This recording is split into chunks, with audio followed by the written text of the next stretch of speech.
જય હિન્દ વિદ્યાર્થી મિત્રો, આજે આપણા નવા લેક્ચરની અંદર ચેપ્ટર નંબર 2 ભારતનો સાંસ્કૃતિક વારસો, પરંપરાઓ, હસ્ત અને લલિત કલાઓ વિશે ભણવાના છીએ.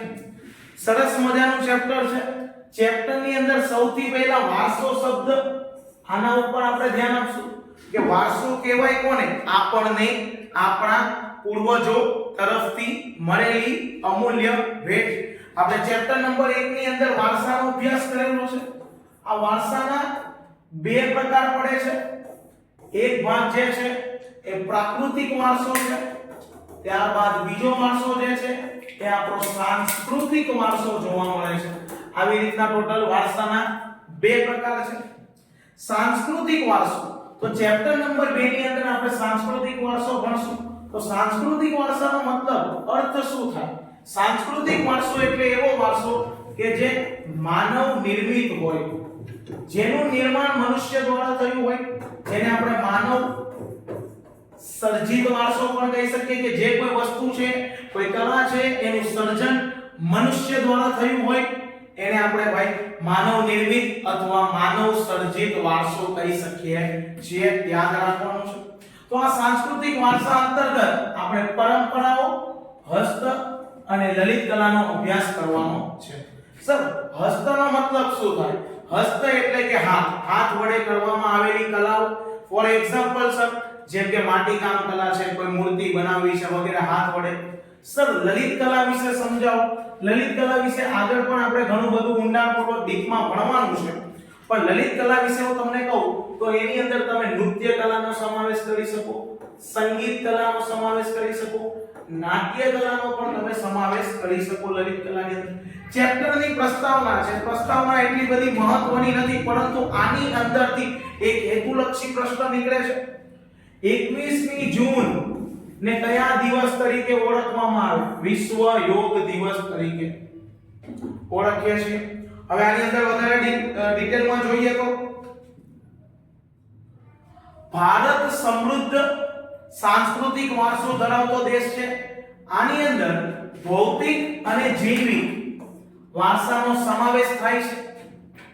ભૌતિક વારસો અને જૈવિક વારસો. સૌથી પહેલા જૈવિક વારસાની ડેફિનેશન એટલે કે વ્યાખ્યા શીખી લઈએ. બાળકને જન્મ સાથે જ મા-બાપના શારીરિક અને માનસિક લક્ષણો મળે, જેને જૈવિક વારસા તરીકે આપણે ઓળખીએ છીએ. યાદ રાખવાનું છે. વારસાના બે પ્રકાર, ભૌતિક અને જૈવિક વારસો. સૌથી પહેલા વારસાના બે પ્રકારની અંદર પ્રાકૃતિક તેમજ સાંસ્કૃતિક વારસો. સાંસ્કૃતિક વારસાના પાછા બે પ્રકાર પડે છે. એક પ્રકાર ભૌતિક વારસો છે, બીજો પ્રકાર જૈવિક વારસો છે. આ રીતના આપણને બે પ્રકાર જોવા મળે છે. સૌથી પહેલા જૈવિક વારસાની વ્યાખ્યા આપણને આપી છે. તો બાળક જે છે એને જન્મતાની સાથે જ મા-બાપના શારીરિક અને માનસિક લક્ષણો મળે એને જૈવિક વારસો કહેવાય. સાથે ઘર, જમીન, જાગીર, સ્થાવર, જંગમ, મિલકત. સ્થાવર એટલે વધારે માત્રામાં મળેલી પ્રોપર્ટી આપણને મળી જાય તો સારું. મિલકત વારસામાં મળે એને ભૌતિક વારસા તરીકે આપણે ઓળખીએ છીએ. બંનેની વ્યાખ્યા યાદ રાખવાની છે.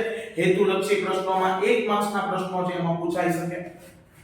એવી જ રીતે માનવી પોતાની આવડત, બુદ્ધિ, શક્તિ, કલા, કૌશલ્ય દ્વારા જે કાંઈ મેળવે કે સર્જન કરે તેને સાંસ્કૃતિક વારસો કહેવાય. ચેપ્ટર નંબર 1 ની અંદર પણ વ્યાખ્યા શીખેલી છે આપણે.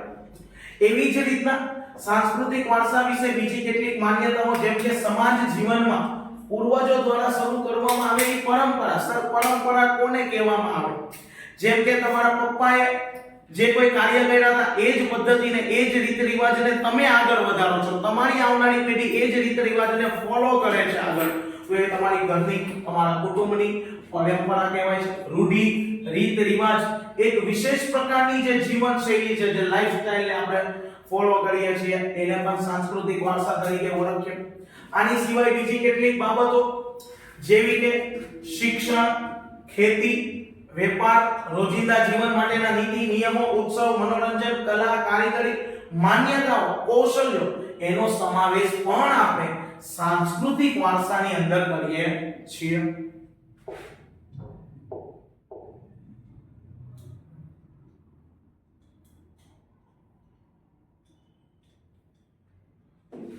ત્યારબાદ ભારત એ વિશ્વનો પ્રાચીન દેશ હોવાને લીધે આપણી જે પરંપરાઓ છે, રીતિ રિવાજો છે, મૂલ્યો છે, રૂઢિઓ છે જોવા મળે. પરિવાર વ્યવસ્થા આપણી જેવી વિદેશમાં નથી, આપણી અનોખી છે, લોકો આપણી કોપી કરતા થયા છે. જે ખાસિયત ધરાવતા સાંસ્કૃતિક વારસાનું જતન અને જાળવણી કરવાની આપણા સૌની એક ફરજ બની છે. ભારત દેશની અંદર અલગ અલગ એવી 64 કલાઓ, પરીક્ષામાં પૂછાય કે કેટલી કલાઓ જોવા મળે છે, તો 64 કલાઓ. કઈ કઈ? હસ્તકલા, કારીગરી, કસબ. હવે પ્રશ્ન ઊભો થાય સર કસબ એટલે શું? અહીંયા આપણે ડિટેલમાં જોવાના છીએ. કસબીઓની કરામત તમને ઇન શોર્ટ કહી દઉં, કસબ એટલે કારીગર જ થાય છે. હુનર, ચિત્ર, સંગીત, નાટ્યકલા, નૃત્યકલા ઇત્યાદિ એટલે વગેરેને ગણાવી શકીએ. આપણી પ્રાચીન મુદ્રાઓ ઘણી મૂલ્યવાન છે. ભૂતકાળની અંદર કેટલાય બધા પ્રવાસીઓ, વિદેશીઓ, આક્રમકો આવે છે. એ ભારતની સમૃદ્ધિથી આકર્ષાઈને અહીંયા આવેલા હતા. ભારતના સાંસ્કૃતિક વારસાના પ્રતીક સમાન આપણી જે યોગ વિદ્યા છે એનો સમગ્ર દુનિયાએ હાલમાં સ્વીકાર કર્યો છે.